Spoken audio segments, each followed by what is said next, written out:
Hello viewers, are you struggling with ChatGPT file upload not working or ChatGPT unable to upload image and you get a message you have reached our limit of file upload, please try again later?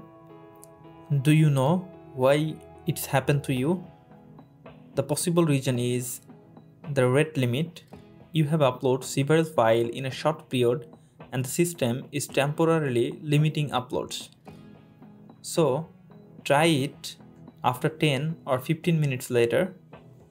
And the second reason is file size limit. If you are trying to upload a very large file, it might be over the size limit. So limit your file under 20 MB. The another reason is system bug or glitch. Sometimes OpenAI have some glitch so that it happen. If you are frequently working with file, ChatGPT 4 is more stable and lets you upload multiple files per session.